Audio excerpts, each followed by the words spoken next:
ये पारिवारिक मूल्य हम जीवन में अगर दृढ़ करें तो जीवन में हम आनंद से परिवार के साथ रह सकते हैं। और ये हार्वर्ड यूनिवर्सिटी में जो बात लिखी कि सबसे बड़ा जो आनंद है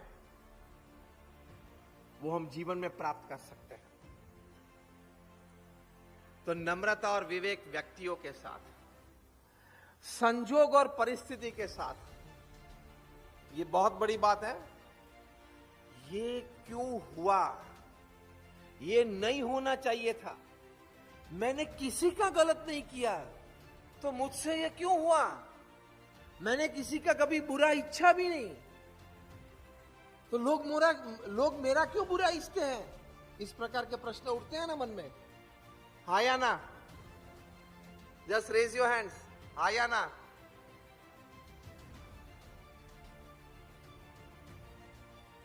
तो भगवान ने जब आपको इस पृथ्वी पे जन्म दिया तो आपके साथ क्या एक एमओयू किया था कि आपका पूरा जीवन गुड़ी गुड़ी चलेगा, ठीक ठीक चलेगा, जहां भी हाथ डालोगे वो बात सोने की बन जाएगी? क्या आपको ये कह के भेजा था क्या? तो ये जीवन है, पूर्व कर्म और प्रारब्ध से बनता है।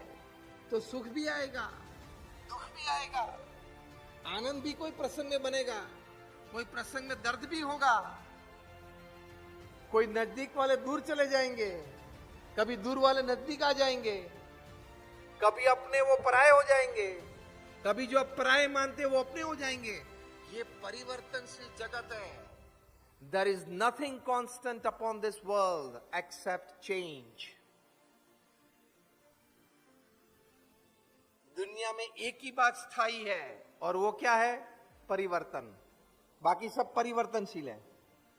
दुनिया में एक ही बात स्थायी है, वो क्या? परिवर्तन। There is only one constant and that is change. तो परिवर्तन तो आएगा। तो उस वक्त संजोग और परिस्थिति को संभाल लेना वो मनुष्य का गौरव है, मनुष्य का कर्तव्य है और जीवन जीने की शैली है। संजोग परिस्थिति बनते हैं। 1985 की साल में प्रमुख स्वामी महाराज की लंदन में स्वर्ण तुला हुई थी। उन्होंने तो ये निर्णय ले लिया कि ये पूरा स्वर्ण वहां मध्य गुजरात में करमसद में वहां मेडिकल कॉलेज के लिए दान कर देना, और दान कर दिया और वहां एक बड़ी मेडिकल कॉलेज खड़ी हो गई। इतना बड़ा सम्मान वहां स्टेडियम में प्रमुख स्वामी महाराज का हुआ था और 50,000 से ज्यादा लोग लाइव बैठे थे। आप समझ सकते हो कि आज से 35 साल पहले लंदन जैसे शहर में 50,000 लोग के सानिध्य में किसी का स्वर्ण तुला महोत्सव हुआ, वो सम्मान किस दर्जे का है। वो कार्यक्रम पूरा करके प्रमुख स्वामी महाराज वापस अपने निवास स्थान पे आए। कोई सामान्य व्यक्ति वहां जा पहुंचा, उसको मन में यह था कि प्रमुख स्वामी महाराज युवाओं को दीक्षा देते हैं। डॉक्टर्स होते हैं, इंजीनियर्स होते हैं, चार्टर्ड अकाउंटेंट्स होते हैं, उन सभी को दीक्षा देते हैं। तो भविष्य में इस प्रकार के कर्मचारियां, इस प्रकार के प्रोफेशनल्स की कमी आ जाएगी समाज में। वो भाई साहब को पता नहीं था कि जो जितने उसमें से 15-25% तो जॉबलेस हैं, उनके पास नौकरी नहीं है। उसकी पहले आप चिंता करो ना। लेकिन यही विचार में उस व्यक्ति ने प्रमुख स्वामी महाराज का हाथ पकड़ा और खड़ा रख, और प्रमुख स्वामी महाराज को खड़े रखे और प्रमुख स्वामी महाराज का अपमान किया कि आप ये गलत काम कर रहे हो, आपको ये नहीं करना चाहिए। और एक दो वाक्य नहीं, 10 मिनट तक साथ में जो सेवक संत थे और लोग थे, उन लोगों ने इनको रोकने का प्रयत्न भी किया। प्रमुख स्वामी महाराज ने इन लोगों को रोका और कहा उनको जितना बोलना है बोलने दो और शांति से खड़े रहे।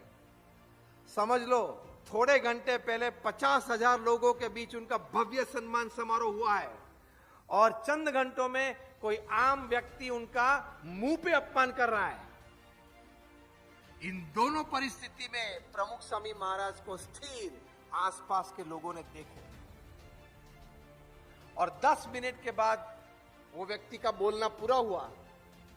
जितना भी बोलना था 2-3 बार बोल लिया। वो रुके। प्रमुख स्वामी महाराज ने घड़ी के सामने देखा, रात को 8:30 बजे थे।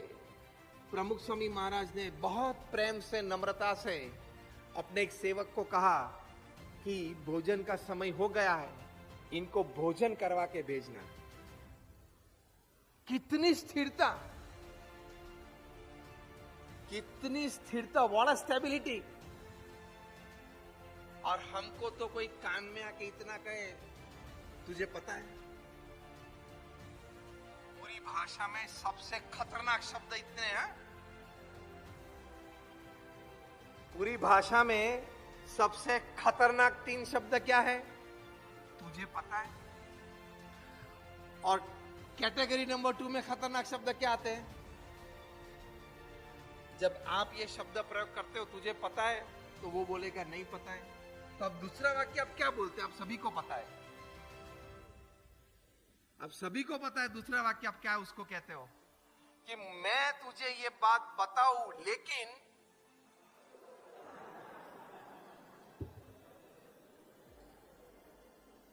यस और नो? मैं तुझे ये बात बताऊं, लेकिन तुझे मेरा नाम किसी को नहीं कहना है। बोलते नहीं बोलते हैं? इस वाक्य का आपने कितनी बार प्रयोग किया है? अनगिनत। मैंने ये बात इसलिए कही, कोई व्यक्ति हमें इतना ही कह देता है कि तेरे बारे में वो XYZ व्यक्ति ये बात करते थे, हम अस्थिर हो जाते हैं, मान लेते हैं और हम प्रश्न पूछना चालू कर देते। कौन था साथ में? और कौन लोग थे? और क्या बात हुई? कितनी चर्चा चली? ये हमारा स्वभाव है ना, छोटी छोटी बात में हम डिस्टर्ब हो जाते हैं, छोटी छोटी बात में हम अस्थिर हो जाते हैं। श्रीमद् भगवद गीता में भगवान श्री कृष्ण ने स्थित प्रज्ञ पुरुष की बात की है। ये स्थित प्रज्ञ पुरुष के जो लक्षण हैं, संजय जी आपको तो बहुत पता है, आप तो इसके बारे में प्रवचन भी करते हो। ये सभी स्थित प्रज्ञ के लक्षण हमने प्रमुख स्वामी महाराज के जीवन में प्रत्यक्ष देखे हैं और आज हमारे गुरु हरि महंत स्वामी महाराज हैं, उनके जीवन में हम प्रत्यक्ष देख रहे हैं। छोटी छोटी बातें नहीं, बड़ी बड़ी बात आती है, उसमें भी वे विचलित नहीं होते हैं।